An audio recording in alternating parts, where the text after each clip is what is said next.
Hello, everyone. I am Dr. Noni Davis here at St. Cia Academy. I am the current director and legacy owner of St. Cia. I inherited this business from my mother and father, William and Sylvia Davis.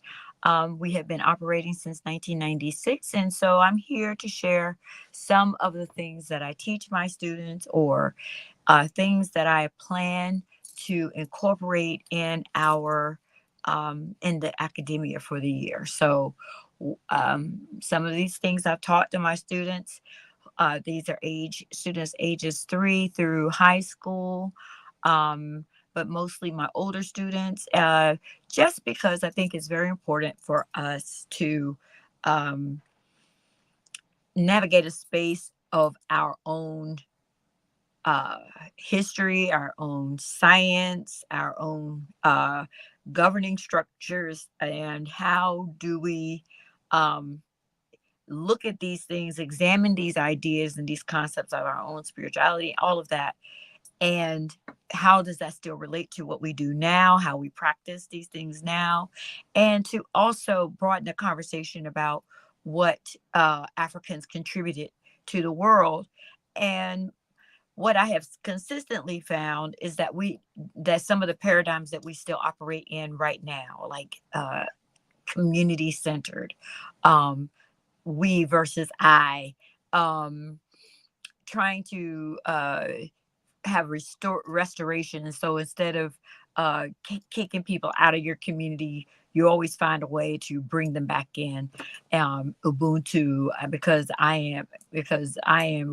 we are, I am. So we, during my exploration process, my going down these rabbit holes, I keep finding information that to me would undergird African Americans and our understanding of who we are, but also broaden the conversation about what our people were doing on the continent. A lot of times we focus on ancient Egypt, like I said before, which is fine because we know that those were our people. All you have to do is look at a child doing their locks and the same hairstyle that we see with locks.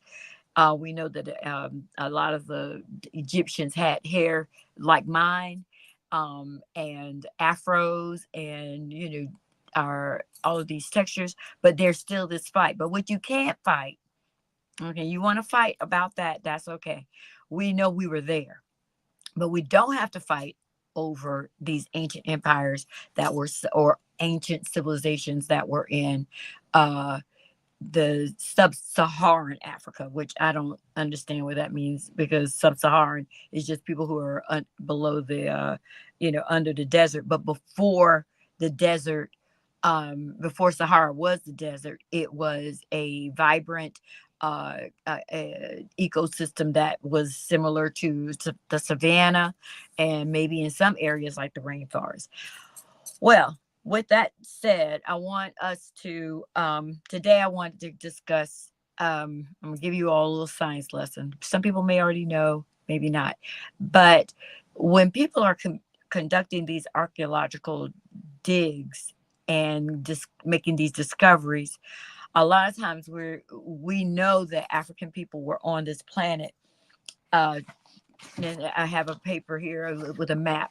200,000 to BC to 350 BC. These were the empires that were on the continent of Africa before we came in contact with Europeans and Asians being the Arabs. However, how is it possible to actually determine the age of these archaeological digs and these findings and everything? So I'm gonna give you a quick lesson about atoms. All right. So most of us have all human or living organisms have hydrogen, oxygen, uh, uh, nitrogen, carbon, and a couple of other elements in our body. And so we've all probably heard of carbon dioxide, all of those things. Okay. So carbon is in our bodies. And when they say, hey, we use carbon dating to figure out how old these artifacts were, what they're doing is they're measuring the amount of carbon that's left in the body. We know that, I mean, most people know that living organisms have an exchange with the air, right? So we breathe in oxygen, we release carbon dioxide in exchange to the plants.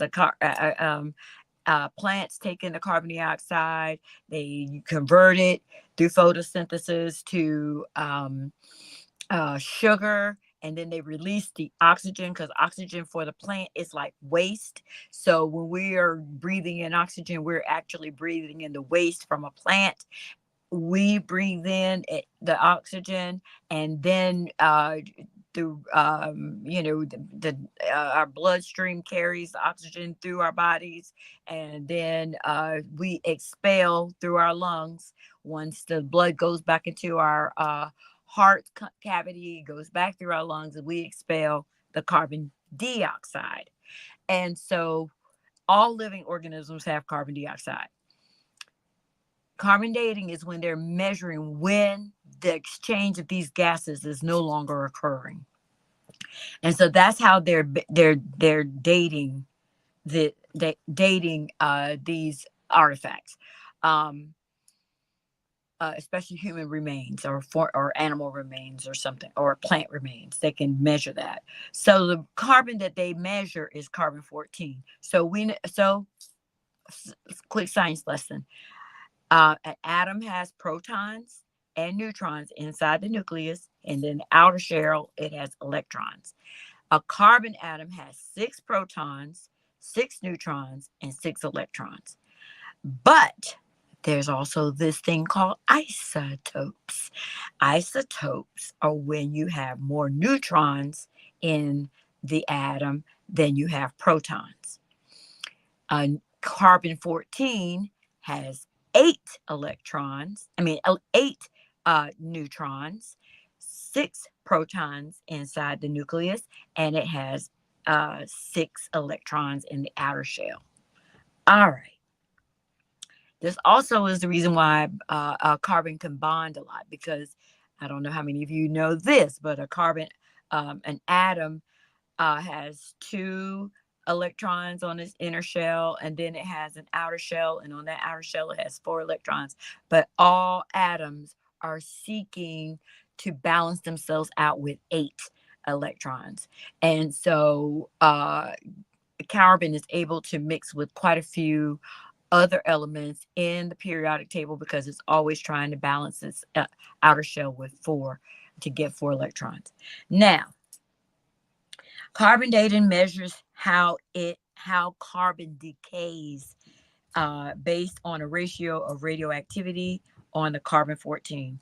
Remember, living organisms exchange gases with the atmosphere internally, not dead things. So dead things can't do that. It's no longer alive, so there is no exchange. So radioactive carbon 14 decays based on how long the organic matter has not been interacting with atmospheric gases. And scientists have been able to use this to date 60,000-year-old objects. Okay, things that can date back that far. Um, and I think for each half light, it equals one test will equal 5,730 years. So it measures the life of the levels of the isotope in organic remains. So that's what carbon dating is. So when I'm telling you how the approximation of how old these things are, it is based on this carbon dating at this moment. You never know. As we move forward, they'll come up with more ways to measure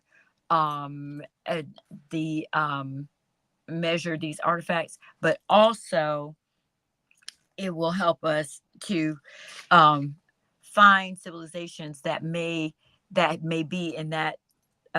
We would like to be to go back 200,000 years. Of course, you've got a lot of acidity, you've got a lot of heat, and exposure to erosion. So that's one of the reasons why we're not able to, even though we know that Africans were living on this planet, as African people up to 200,000, 300,000 years ago, we still have not been able to identify some of those more ancient civilizations unless they're rock formations or cave dwellings with pictures and stuff still on it, and which is all inorganic matter. Remember, rocks are not alive. So, um, and once they have solidified, sediment is a rock, bones or whatever, but it's very hard to date things in areas where there's you have a lot of acidity and erosion.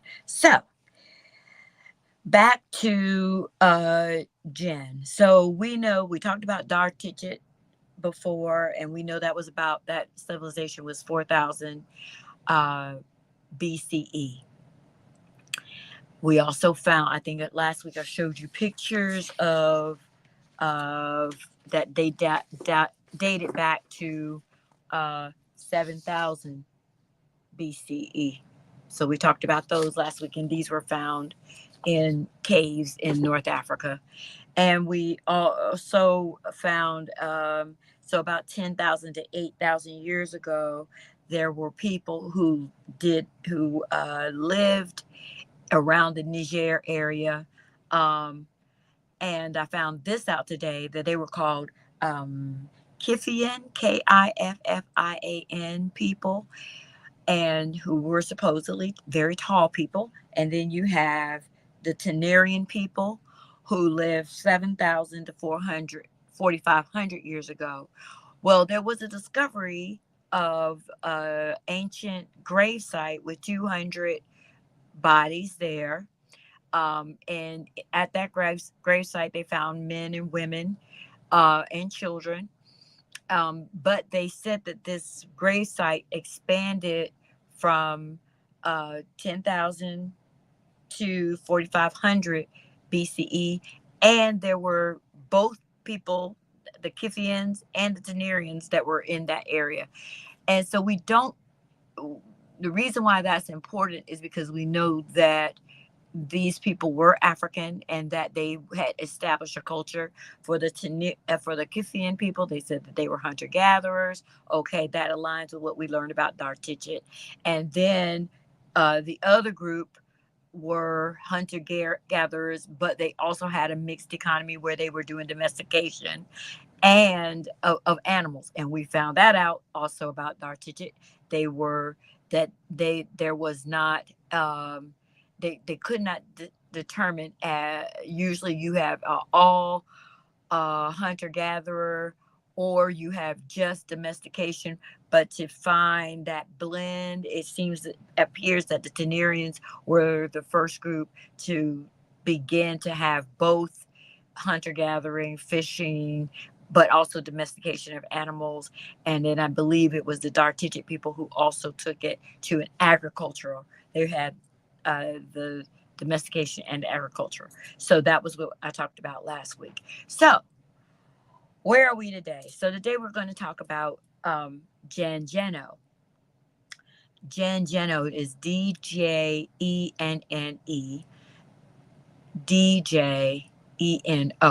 Dangeno, and then also the Nox civilization. These empires or civilizations, I prefer to say civilizations, because I think Dartichet only had about 50,000 people at their highest point.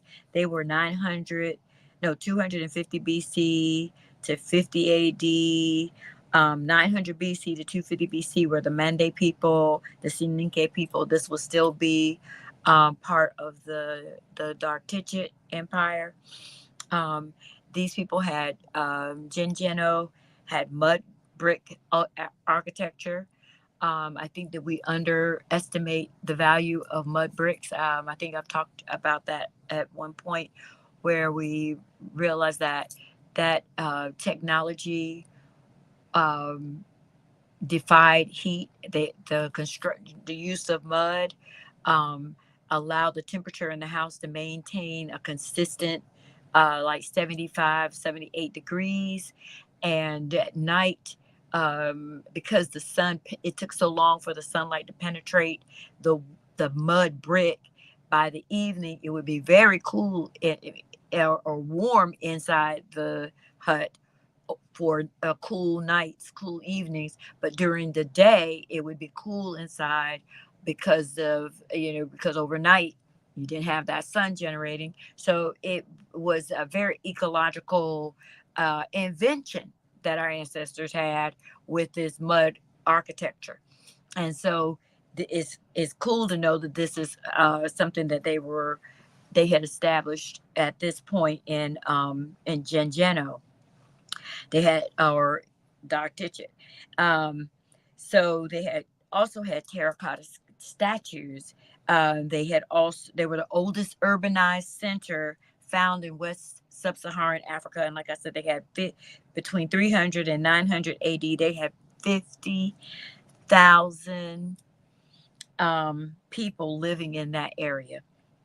Um, it was the it let's see, they also had the circular walls. And so whenever you see like the great wall of Zimbabwe, you see the great um, Benin wall. There were, um, this was definitely something indigenous to South Sahara. Even a lot of, the circular houses and everything. That was definitely a style of architecture that we still see. They were built on the highest ground to avoid flooding from the Niger. Erosion and looting compromises the settlement. They had ceremonial pots. Um, Gin is also at one point became one of the primary learning centers of in addition to uh, um, Timbuktu. You had there's the Gao Jin area. They also had another university there, and so but people in this at this time still practice their indigenous spiritual systems, and they didn't become a Muslim empire or fully adopt Islam until the 13th century. I think 1100 to the 13th century. They also exported gold because this is still part of Wagadu. If you see here on the map, Jen is and Dar Tichit and Jen are also all part of this Wagadu ancient Mauritania Mali Empire area. And so they had significant gold. They also traded in ivory, and they did have slavery. And so they did transport slaves across that, that pathway from Ghana, I mean, Wagadu, all the way to ancient Egypt. They had, their own trade. Um, what I wanted to show you today was some of the um, um, statues that they did find.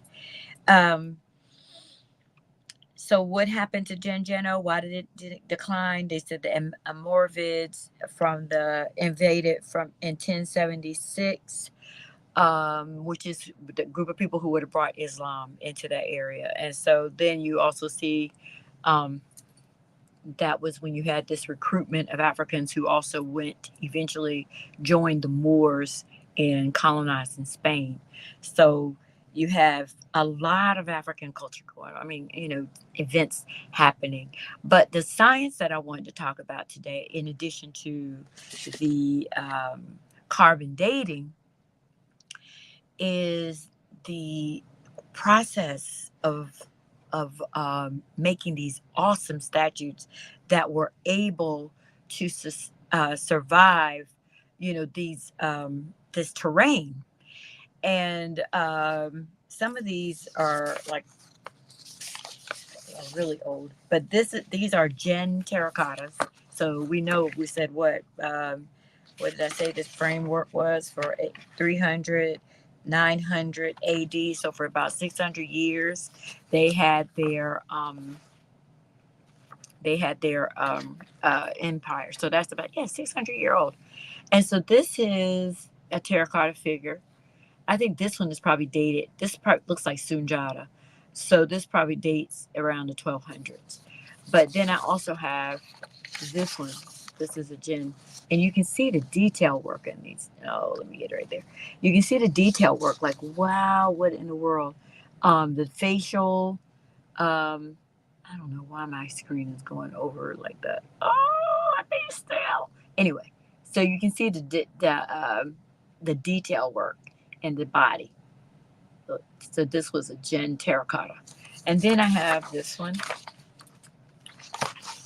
Another one. Look at the detail work in this one too. Um, it's amazing to me. It had the definition, the lines, the muscles, and you see, the knees. I'm like, wow, so much attention paid to the body, human body. And this is another one. And ancient gem from Mali, terracotta treasures. And where are they? In Boston. Why are they in Boston? Anyway, so those are the terracotta figures that were in Jen. And so we don't know how old necessarily some of these. I think these are like 900, 300 AD is when they discovered these. Some of the, I mean, is what they carbon dated these to be. But what is interesting is that you also find terracotta um, uh, statuettes in the Knox civilization. So let's talk about the Knox. The Knox civilization was 1500 BCE to 300 CE. 500, they also have a 500 BCE to 200 CE date. Um, this Knox civilization was where we have modern Nigeria. And so let's see, I've got my map here. And this is Knox civilization here. And this is in the Horn, well, not the Horn of Africa, but it's in that, the, I'm trying to think, it's not the Gold Coast, but Benin, the corridor or something like that. I have to find out exactly what that is. But anyway, these people also had the ironworking. And so the Knox civilization is believed to be the one that spread iron or brought iron smelting to that particular area. However, iron smelting, which is very significant because this was all black people. This was not anybody else. This was Africans. Um, Africa has the oldest iron smelting tradition, and it was they say 3000 BCE and to 2000 BCE in the Niger River area. Okay, along the Niger River, and so in that area. Now they also had iron smelting in Rwanda and Burundi. They found iron smelting in Central African Republic. And around 900 BCE is when they said they found it in Carthage, Meroe, ancient Egypt, Yemen. So the Central Africans were the first ones. West Central Africa were the first, or well, if we have Rwanda and Burundi, but we know that it was sub-Saharan. I'll put it like that. So it was black people that came up with iron smelting. Most of us may not realize what it takes. I have, I don't think I can reach those rocks, but I have magnetite. Magnetite is a rock. The rock has to be melted. So imagine these ancestors at 300,000 BCE have figured out how to melt a rock. To melt a rock, I think you had to have an oven that could heat 3,500 degrees or something like that. And the average stove in the house only goes to what, 500, 600. But they created an oven, a furnace that had the capacity to melt a rock. Then after they melt the rock, they had to forge it.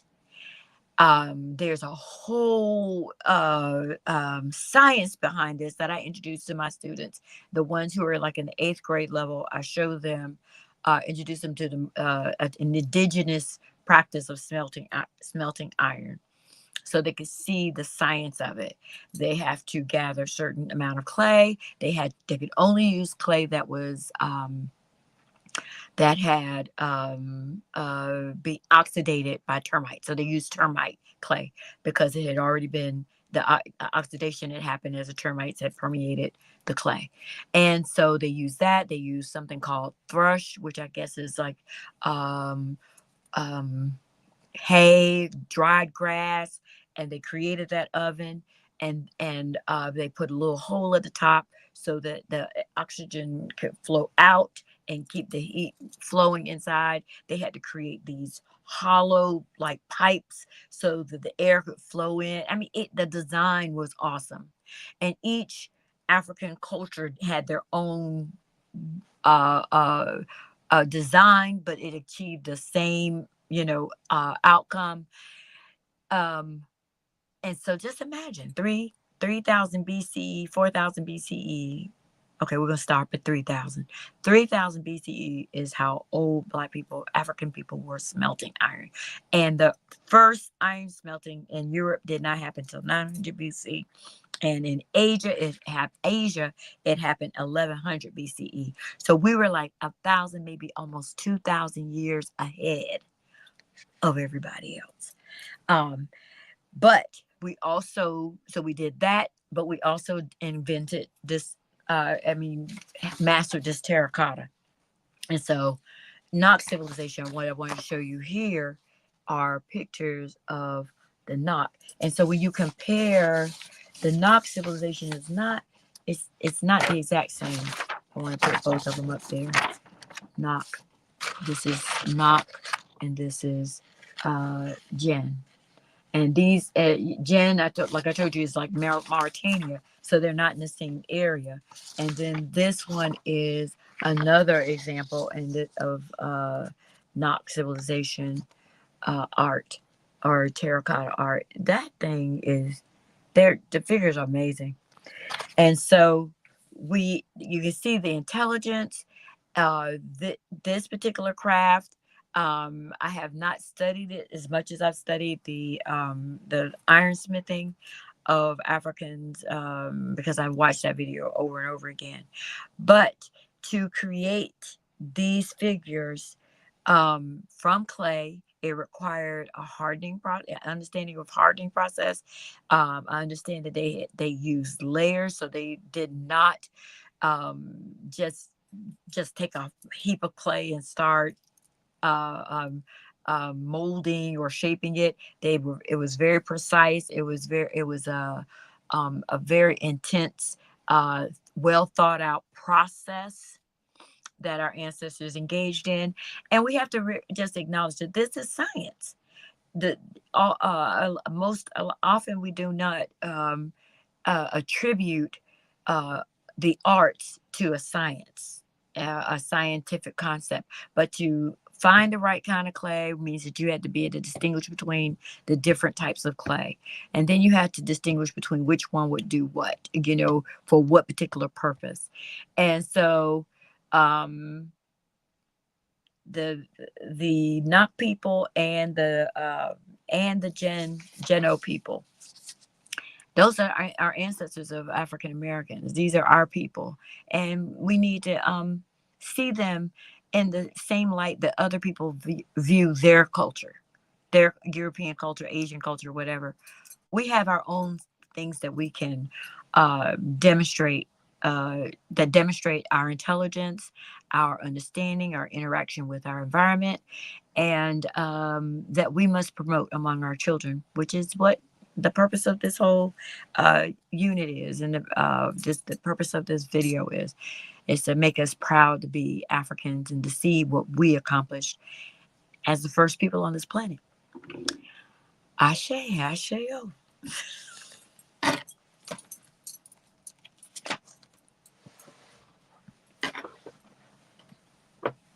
I'm a St. Cia student. Of course I walk into the sound of drums. I'm a St. Cia student. Of course I know my mom.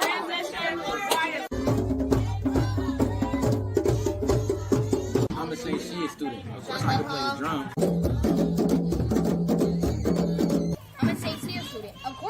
with my hands. I'm a St. Cia student.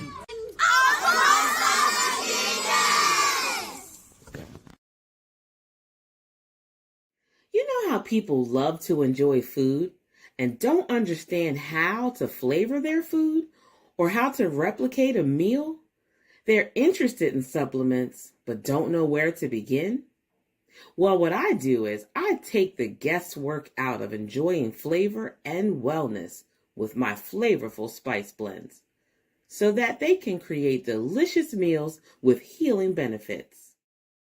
Can Do Spice was created to help cooks at any level enjoy healing through food. Every spice blend was designed to give added health benefits of natural herbs. Every blend is complete. There's no need to add any additional spice for a delicious meal. Saving you time and money while adding supplements to your meals can be both tasty and fun. My earliest memories in the kitchen began with my father, Kenny Can Do Bond, so it was fitting that I would name this line after him. I have always looked to natural remedies to supplement the body, and I found myself hiding herbs and minerals in foods for my family. That's when it hit me. Everyone needs Can Do Spice. Everyone should be having this. It's an exclusive brand for cooks at any level who want to create flavorful dishes with healing benefits that can satisfy the body and soul. Add a little spice to your life. Give Can Do Spice a try.